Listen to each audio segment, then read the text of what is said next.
Hello, history lovers. Are you ready to delve into the glorious days of Imperial Rome and discover how this colossal empire reached its peak only to face a devastating crisis? In today's episode, Imperial Rome, Apogee and Crisis, we explore the greatest conquests, astonishing innovations, and unimaginable luxuries that defined its rise, as well as the political intrigues, revolts, and betrayals that threatened to destroy it all. Get ready for an epic journey through the most intense and dramatic moments in Roman history. Do not miss it. The reign of Augustus, the first emperor of Rome, marked the beginning of the Roman Empire and an era of stability known as the Pax Romana. Born Gaius Octavius, Augustus rose to power after the death of his great-uncle and adoptive father, Julius Caesar. After defeating Mark Antony and Cleopatra at the Battle of Actium in 31 before Christ, Augustus consolidated his power and was named Princeps, or first citizen, in 27 before Christ, initiating a regime that, although he maintained republican forms, concentrated power in his person. During his rule, Augustus implemented a series of reforms that transformed Rome. He reorganized the army, establishing a levy system and creating the Praetorian Guard, an elite force intended to protect the emperor. He also promoted the construction of infrastructure, such as aqueducts, roads, and public buildings, beautifying the city of Rome and improving the quality of life of its inhabitants. His policy of territorial expansion led to the annexation of Egypt, expansion in Hispania, and campaigns in Germany, although defeat at the Battle of the Teutoburg Forest in 9 after Christ put an end to attempts to expand beyond the Rhine. In addition to his political and military reforms, Augustus was concerned about the morality and social life of the Romans. He promoted laws to strengthen the family and encourage birth, while patronizing the arts and literature. Under his patronage, figures such as Virgil, Horace, and Ovid flourished, whose works still resonate in Western literature. These measures, along with his skillful propaganda, presented Augustus as a benevolent leader and restorer of Roman traditions, winning the support of the people and the elite. Augustus's legacy endured long past his death in 14 after Christ. By establishing a model of government that balanced autocracy with the appearance of republican tradition, he laid the foundations of the Roman Empire for centuries to come. His successor, Tiberius, and the emperors who followed him found in his example a model to follow. The stability and prosperity that his reign brought made Augustus an almost divine figure in Roman history, and his impact was felt in all aspects of Roman life, leaving an indelible mark on world history, giving rise to the next moment of Roman history.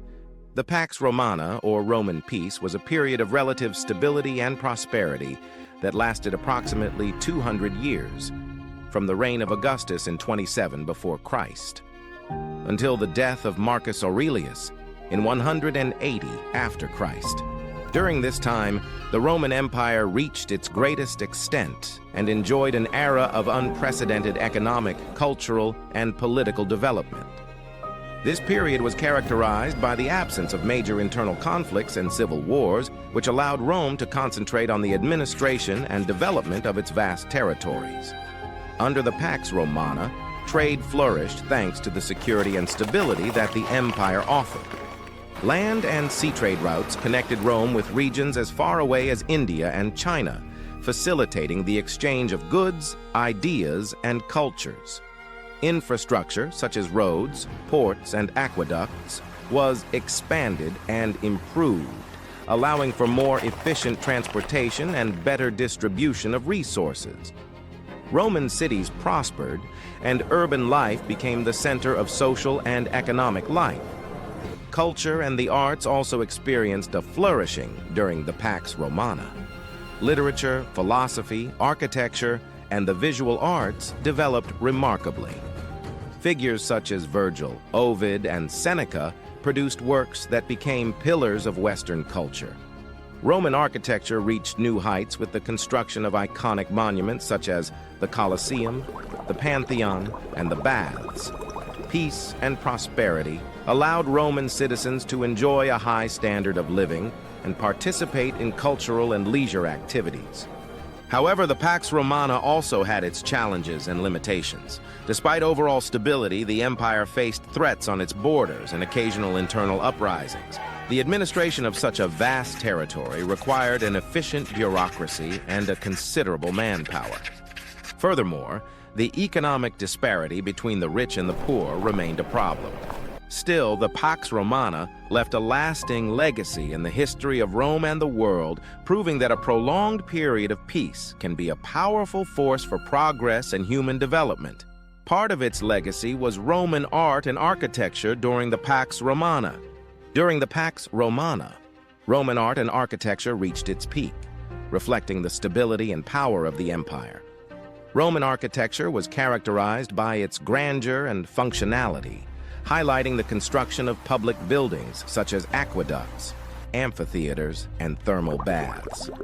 Roman architects mastered the use of concrete and the semicircular arch, allowing the creation of long-lasting and monumental structures that still impress with their engineering. The Colosseum in Rome, inaugurated in the year 80 after Christ, is perhaps the most emblematic example of Roman architecture during this period. This amphitheater, with capacity for up to 50,000 spectators, was the scene of bloody gladiatorial combats and public events. Its design with arcades and levels, along with its system of tunnels and corridors, allowed efficient circulation of crowds and animals. In terms of art, the Romans adopted and adapted many influences from Greek and Etruscan cultures, developing their own style that celebrated the greatness of the empire and everyday life. Roman sculpture focused on the realistic and idealized representation of human figures, capturing gestures and expressions with precision. Notable examples include the equestrian sculpture of Marcus Aurelius and the relief figures of the Era Pacis Augusti, which celebrate peace and prosperity under the rule of Augustus. Roman frescoes and mosaics also flourished during the Pax Romana, decorating villas, baths, and temples with mythological scenes, landscapes, and portraits. The mosaics, made from small stone or glass tesserae, exhibited meticulous technique and vibrant colors that are still preserved at archaeological sites such as Pompeii and Herculaneum. The legacy of Roman art and architecture during the Pax Romana is evident in the lasting influence it has had on Western art. From their architectural innovations to their focus on naturalistic representation in sculpture and painting, the Romans laid the foundation for the later development of European and Mediterranean art, leaving a lasting impact on world art history. During the Pax Romana, there was also a period of expansion. The Roman Empire experienced unprecedented territorial expansion and a period of relative stability that allowed vast territories to be consolidated and administered.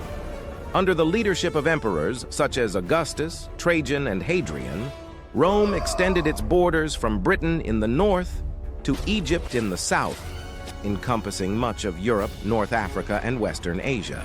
This territorial expansion was not only achieved through military conquests, but also through diplomatic alliances and the cultural integration of the conquered peoples.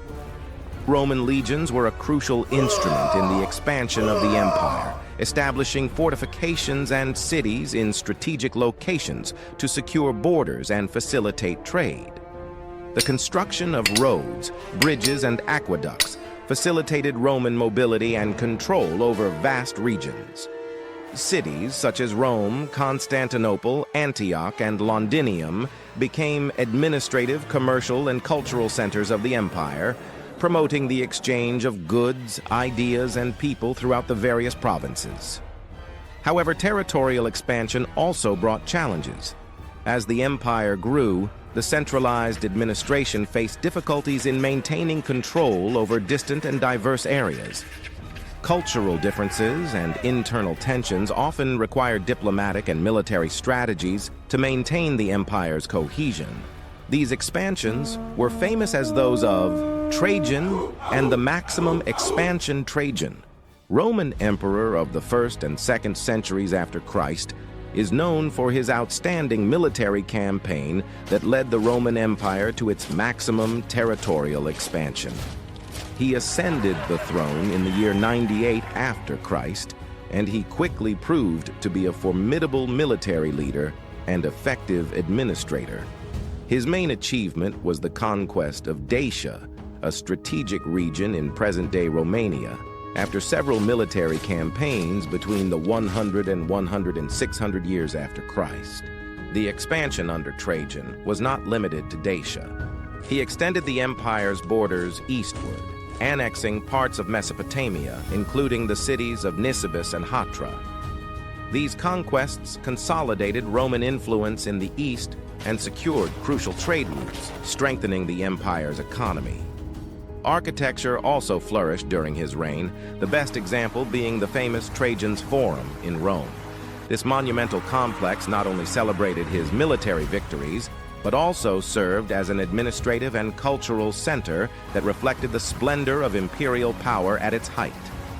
Trajan was the first Roman emperor born outside of Italy, born in Hispania, and his reign marked a high point in the territorial expansion and cultural influence of the Roman Empire. His legacy as a conquering emperor and monument builder endured long after his death in the year 117 after Christ. And the image of him as one of Rome's most successful and respected emperors has endured through the centuries. Another notable emperor is Hadrian for his consolidation of the Empire. Hadrian, Roman emperor of the 2nd century after Christ, is remembered for his focus on consolidating and strengthening the borders of the vast Roman Empire. He ascended the throne in the year 117 after Christ. After the death of Trajan, his predecessor and adopted relative, and quickly established his reputation as a pragmatic and visionary ruler.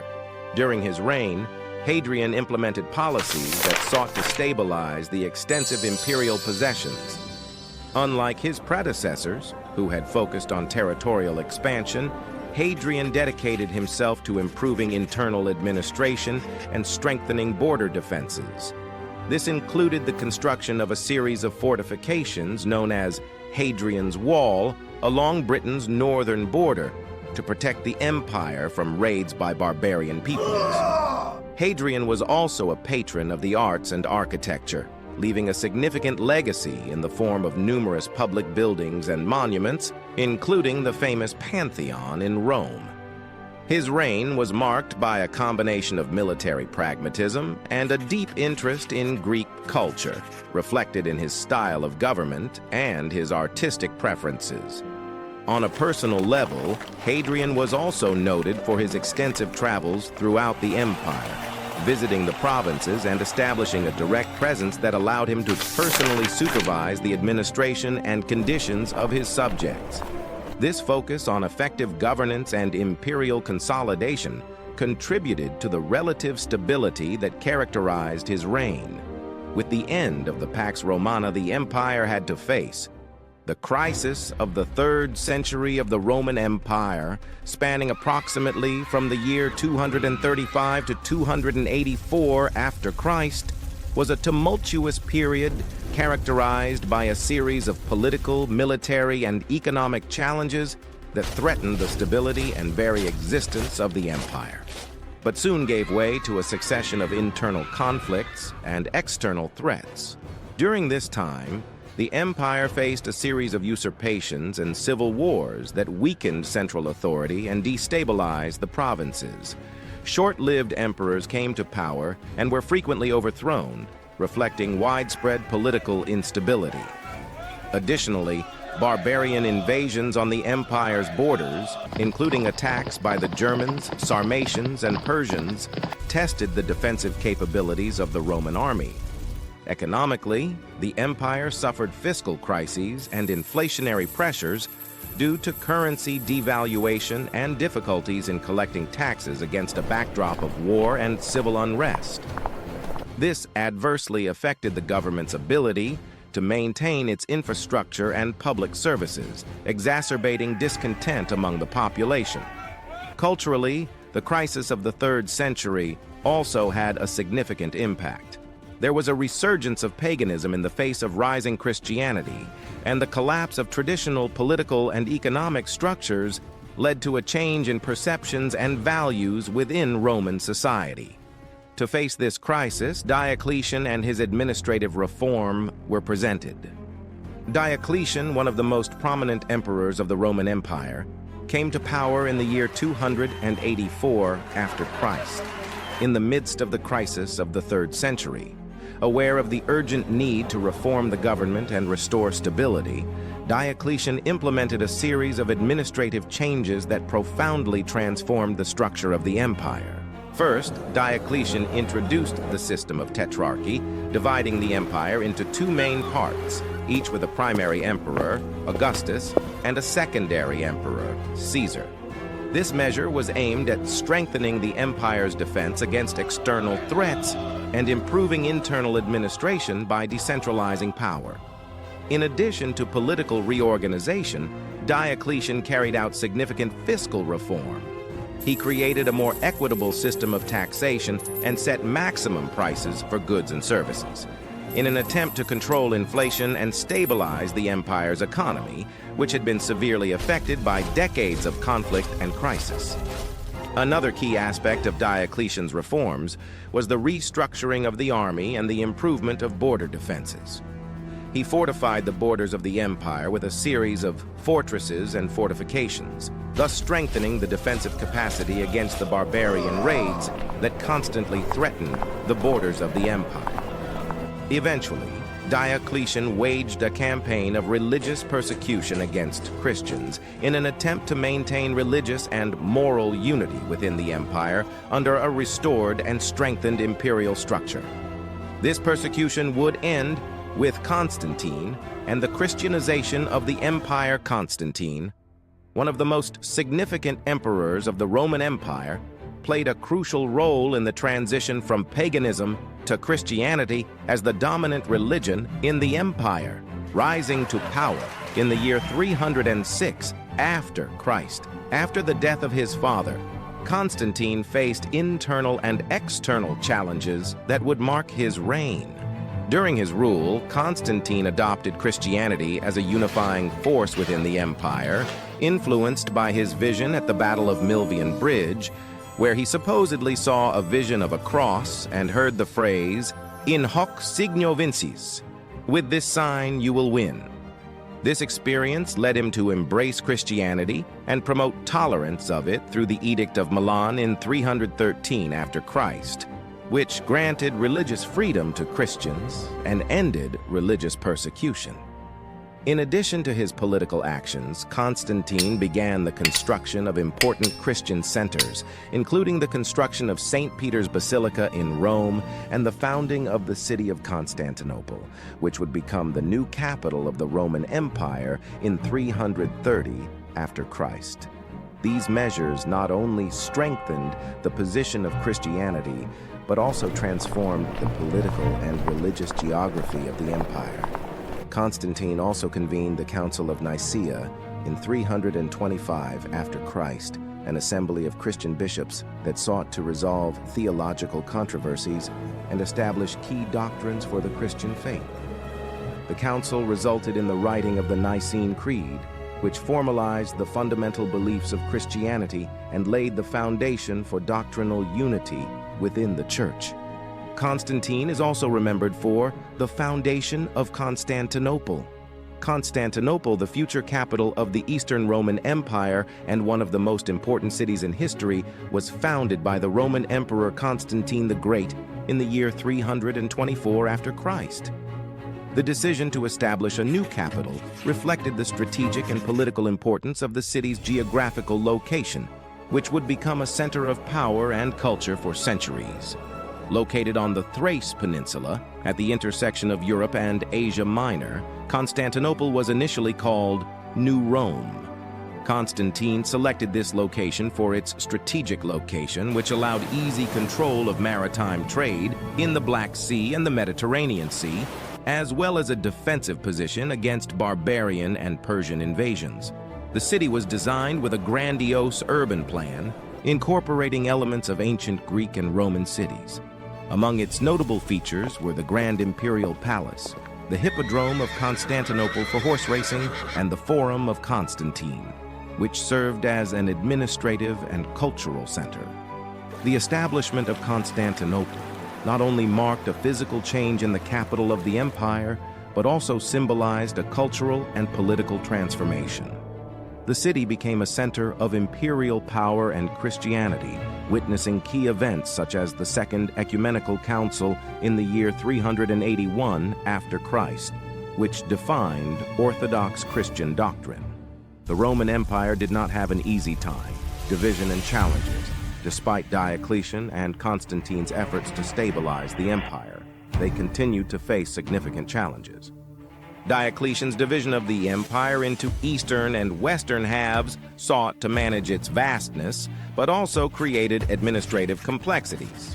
Constantine's establishment of Constantinople as the new eastern capital sought to strengthen defenses, but also tested resources.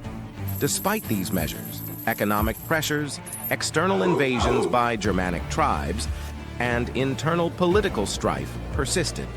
The division promoted administrative efficiency, but also fostered regional rivalries and weakened central authority.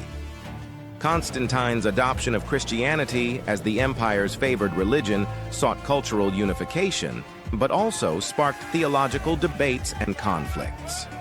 The Roman army faced increasing pressures along the borders, fending off barbarian raids while dealing with logistical and leadership challenges. Despite his efforts, the empire's geopolitical landscape became increasingly precarious. Diocletian's reforms attempted to curb inflation and stabilize the economy, but faced resistance from an overburdened peasantry and declining trade routes.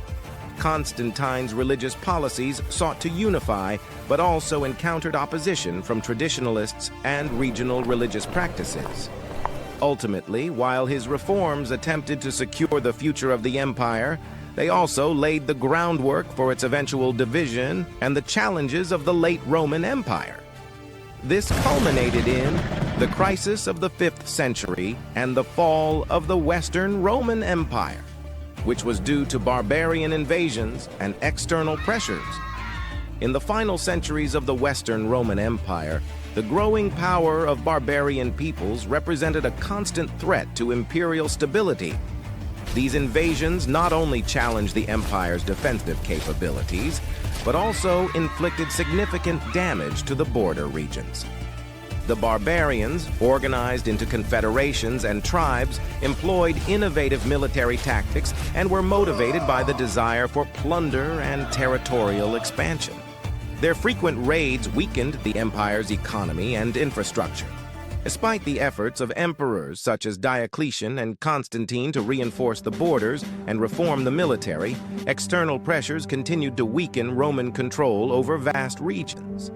The lack of resources and the inability to contain barbarian raids contributed to the gradual erosion of imperial power. This ended with the fall of Rome. In the year 476 after Christ, the city of Rome experienced its final fall, marking the definitive end of the Western Roman Empire. After centuries of dominance and expansion, Rome faced a series of internal and external challenges that ultimately led to its collapse. Problems such as political corruption, economic instability, and constant barbarian invasions deeply weakened its empire structure, with barbarian tribes pressing from the borders of the empire were one of the most significant forces that contributed to the weakening of Rome. Groups such as the Visigoths, Vandals, and Ostrogoths sought fertile lands and better economic opportunities within the imperial territory, constantly challenging its authority and stability. In the year 476 after Christ, the last Western Roman emperor, Romulus Augustus, was deposed by Odoacer, a Germanic leader. This event marked a historical turning point, symbolizing the end of an era of Roman rule in the West. The Roman Senate recognized the loss of power, sending the imperial insignia to Constantinople. On the other hand, the Eastern Roman Empire, Byzantine, continued to flourish from its capital, Constantinople. After the fall of the Western Roman Empire in the 5th century, Constantinople, strategically located between Europe and Asia, became a center of commerce, culture, and power. The city, founded by Constantine the Great in 336 after Christ, was famous for its impressive architecture, including the monumental Hagia Sophia, and its role as a melting pot, where Roman, Greek, and Eastern traditions met. Under the rule of Justinian I in the 4th century, the Byzantine Empire reached its territorial and cultural apogee. Justinian is known for his ambitious campaign to reconquer ancient Roman territories in the Western Mediterranean and for his codification of Roman law in the Corpus Juris Civilis, which had a lasting impact on European legal systems. Additionally, his wife, Empress Theodora, played a crucial role in politics and promoting social reforms, including women's rights. Over the centuries, the Byzantine Empire faced numerous challenges, including barbarian invasions, the spread of Islam, and internal conflicts. The Byzantines developed sophisticated diplomacy and a strong military tradition, using advanced technologies for their time, such as Greek fire, to defend their empire. Furthermore, their efficient bureaucratic system and economy based on trade and agriculture allowed them to maintain internal stability. The legacy of the Byzantine Empire endured long after its fall in 1453, when Constantinople was conquered by the Ottomans. Its influence can be seen in the religion, art, and architecture of Eastern Europe and the Orthodox world. The Eastern Orthodox Church, with its rituals and liturgies, is a direct inheritance from the Byzantine tradition. Likewise, Byzantine art and architecture, with its brilliant mosaics and majestic domes, inspired the development of the Renaissance in Western Europe and continues to be admired around the world. In this episode, we have explored the tumultuous era of the 5th century after Christ, a period of increasing external and internal pressures that led to the collapse of the Western Roman Empire. Barbarian invasions, which for centuries had challenged the empire's borders, finally broke down its centralized political structure. Since the devastation of the city of Rome by the Visigoths in the year 410 after Christ, until the deposition of the last Western Roman emperor, Romulus Augustus, in 476 after Christ, we witnessed how the barbarian kingdoms established their dominance over the western provinces of the empire. This symbolic event, although it marked the end of Roman imperial administration in the West, did not mean the complete disappearance of the Roman legacy. Despite its political decline, the Roman Empire left a lasting legacy in laws, language, architecture, and culture that were adopted and adapted by successor kingdoms and by the Christian Church in Europe. The impact of Rome, both in its greatness and its ultimate challenges, continues to resonate in our understanding of the ancient world and in the way we perceive the course of history. In the next episode, we will explore how the flame of the Roman legacy remained lit in the Mediterranean basin for a few more centuries. Join us on this continuing journey to see how Rome, despite its fall, continued to influence the cultural, political, and religious development of the medieval world and beyond. Thanks for joining, and the best part is coming. Don't miss it.